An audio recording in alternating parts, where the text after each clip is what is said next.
আমজাদ সাহেব আসেনি কেন? ওকে তো তোমার বাবা স্যাক করেছে, কাল রাতে তোমাকে বের করতে পারে নাই এই জন্য। স্যার বাসায় যাব? ফার্ম হাউসে চলো। জি স্যার। তাহলে আমি চেম্বার সেরে আসি। চেম্বার শেষ করে ফার্ম হাউসে আসি। ঠিক আছে।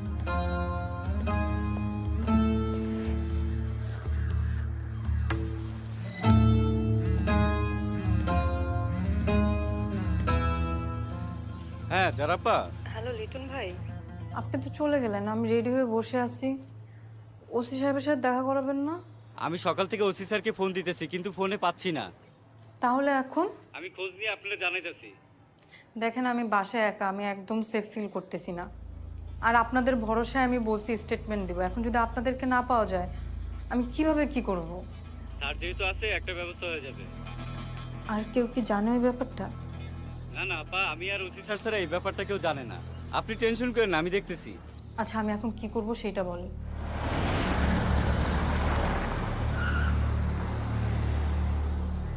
এটা তো একটা মামলাই হয় না, আমাদেরকে হাইকোর্টেও যাওয়া লাগবে না, লয়ার কোর্টে এই মামলা নিষ্পত্তি হয়ে যাবে। আর হারুন? এই মামলাটা ডিসমিস হয়ে গেলে হারুনের বিরুদ্ধে আমরা একটা মামলা করে দেব। মামলা পরে, হারুন এখন কোথায়? ওরে আমার লাগবে। স্যার তোমাকে মাথা গরম করতে মানা করেছে, স্যার এসে বাকিটা দেখবে।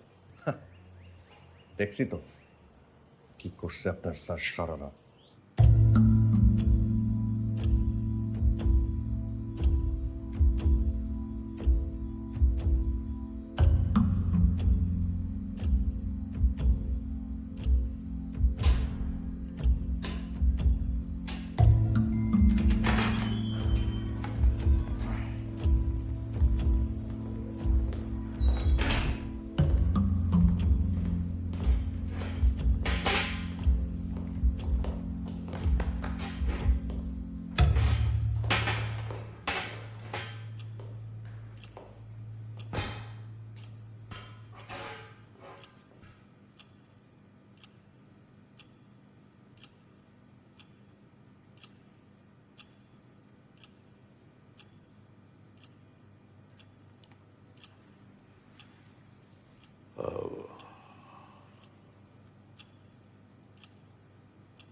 মানে আমি তো আসলে বুঝতে পারতেছি না যে আমি কথা আটকা যাচ্ছে, ভাবতেছেন আপনাকে কোথায় নিয়ে আসা হয়েছে? মানে আমি আসলে ভাবতেছি এটা ঢাকার কোন দিকে। আমাকে গাড়িতে তুলেই তো আমার মুখ ঢেকে ফেলা হলো, তারপর 15 মিনিট গাড়ি চললো, তারপর অন্য একটা গাড়িতে তুললো। অন্য গাড়িতে যখন তুললো তখন আমি একটা ট্রেনের সাউন্ড পেলাম। তো কোতোয়ালি থেকে 15 মিনিট দূরত্বে রেল ক্রসিং আছে খিলগাঁওয়ে, ওখান থেকে ইউটার্ন করলো। ইউটার্ন করে তারপরে গাড়ি 40 মিনিট চললো। আমি বুঝতে পারলাম যে এটা একটা ফ্লাইওভার। কোথাও থামলো না, আটকালো না, মানে জ্যাম ছিল না।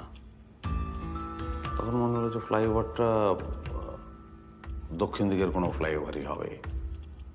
তো ফ্লাইওভার থেকে নেমে টোলে টাকা পয়সা সব দিল, তারপর আবার গাড়ি চলতে শুরু করলো। তখন গাড়ির গতি আনুমানিক ছিল 100 তো হবেই। তো হঠাৎ করে এই গাড়ির গতি নেমে আসলো 30-এর মধ্যে। তার 5 মিনিট পরেই এখানে। তাহলে আসলে এটা কোন জায়গা? এবং গাড়িতে অফিসাররা যখন কথা বলতেছিল তখন আমি বুঝতে পারলাম যে এরা কেউ রেগুলার অফিসার না। তাহলে তারা কারা? আমি দিন মোহাম্মদ বাবর। আমি আবুল হায়াত। আপনি ওসি হারুনুর রশিদ, কোতোয়ালি থানা। আপনি কত বছর ধরে সার্ভিসে আছেন? আসলে এই জায়গাটা কোন জায়গা এবং আপনারা কারা, এটা কি আমি একটু জানতে পারি? জানবেন, আস্তে আস্তে সবই জানতে পারবেন। এখন বলেন, কত বছর ধরে সার্ভিসে আছেন?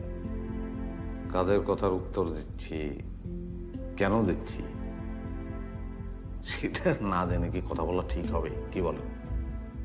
আপনার থানা থেকে সবার সামনে আপনাকে তুলে আনা হয়েছে, তারপর আপনি বুঝতে পারতেছেন না যে আপনাকে কোথায় নিয়ে আসা হয়েছে, আমরা কারা।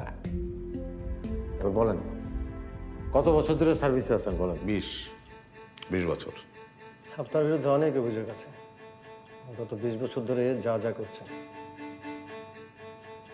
অভিযোগ, সিভিলিয়ানদের অভিযোগ।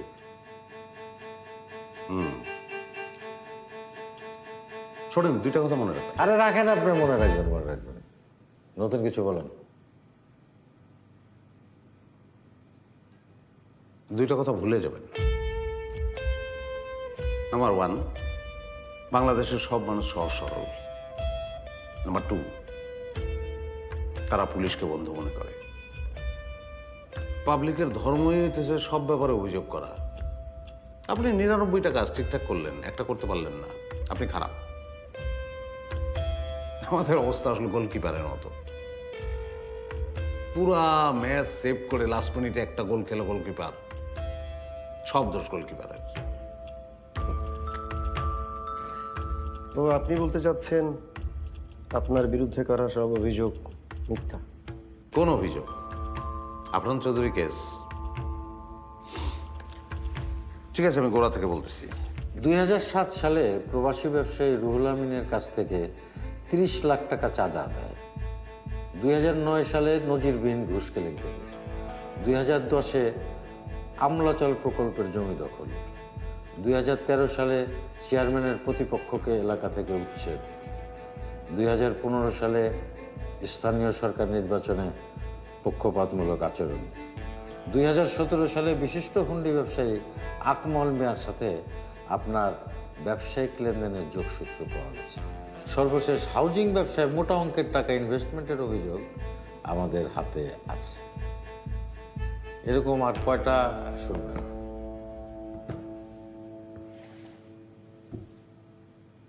হাউজিং, ব্যবসায়, ইনভেস্টমেন্ট, এইটা অবশ্য করা জানার কথা না, তাই না? এখন বুঝতে পারতেছেন আপনি কোথায় আছেন আর আমরা কারা?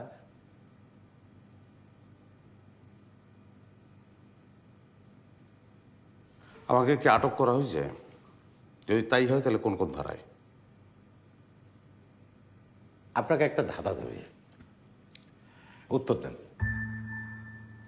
ডানেও নাই আমি, বামেও নাই, ভয় লাগে কখন নিচে পড়ে যাই। বলেন তো কি? কি? পুলসিরাত। আপনি আটক, আবার আটক না। এখন আপনার উপর নির্ভর করতেছে আপনি কিভাবে এই পুলসিরাত পার হবেন।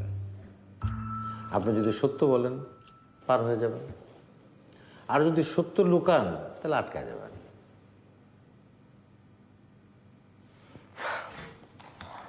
শুরু করেন। কি শুরু করব? শুরু থেকে শুরু করেন। গত রাতে আফরান চৌধুরী অ্যাক্সিডেন্ট করে যখন থানায় আসে তখনই আমি 2 বছর আগে আপনি কোন থানায় ছিলেন?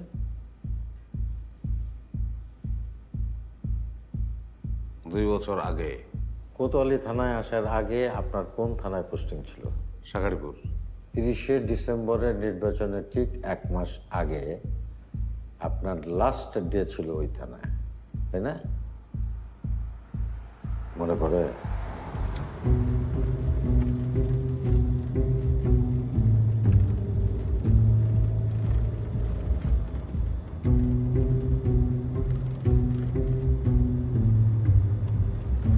স্যার আমি আল্লাহর কসম করে বলতেছি স্যার, আমি কিচ্ছু জানি না স্যার। জানবি, টাইম লাগবে। তুই জাস্ট স্বীকার কর যে অপরাধটা তুই করছিস। স্যার আমি কি স্বীকার করবো স্যার? আমি তো বলতেছি স্যার আমি কিছু করি নাই স্যার।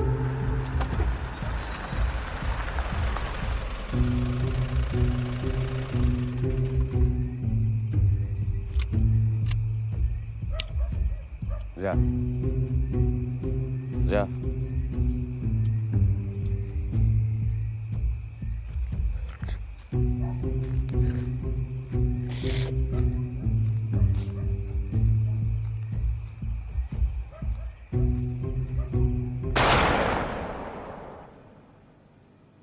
কি হয়েছিল সেদিন? স্যার আসবো? হ্যাঁ, আসেন। সালাম আলাইকুম স্যার। কাউন্সিলর সাহেব আপনার জন্য এটা পাঠিয়েছে।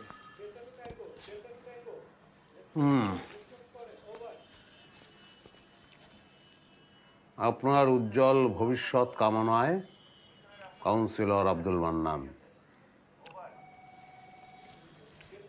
শুধু ফুলই পাঠাইছে? জি স্যার, শুধু ফুল পাঠিয়েছে। জি স্যার। আগ্রহ পাঠা নাই? না স্যার, শুধু ফুল পাঠিয়েছে। আপনার চোখ দেখে আমি পরিষ্কার বলে দিতে পারি আব্দুল মান্নান সাহেব খালি ফুল পাঠায় না, সঙ্গে কিছু টাকাও পাঠায়। আপনি ফুলটা আমার হাতে দিয়ে টাকাটা আপনার হাতে রেখেছেন। 18 বছর এই লাইনে আছি, সেই অভিজ্ঞতা থেকে এটাও বলে দিতে পারি এই ফুলটাও কেনা হয়েছে চান্দার টাকায়। নিজের পকেটের টাকা দিয়ে আব্দুল মান্নান আমার বিদায় দিবে, এটা বাবার মতো বোকা তো আমি না। এনিওয়ে, ওনাকে থ্যাঙ্কস বলে দিন, অসংখ্য ধন্যবাদ। তাহলে আসছি স্যার। হ্যাঁ, আসুন।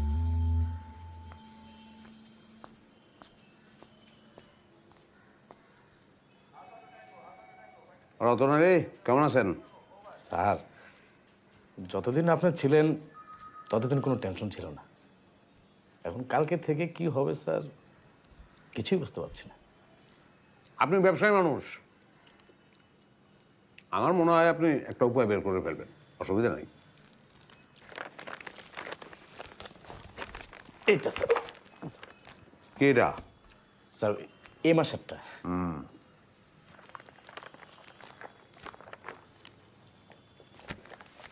লাগবে না, রাখেন। স্যার, দুটা কথা মনে রাখবেন রতনালী। 1, বিসমিল্লাহ গলদ রাখতে নাই। 2, শেষ ভালো যার সব ভালো তার। শুরু আর শেষের দিন আমি কিছু ছুঁই না, এটা আমার নীতি। কি বুঝলেন? বুঝছি স্যার। নতুন ওসিরে আপনার নাম বলে দেবো আমি। স্যার আপনাকে অসংখ্য ধন্যবাদ স্যার।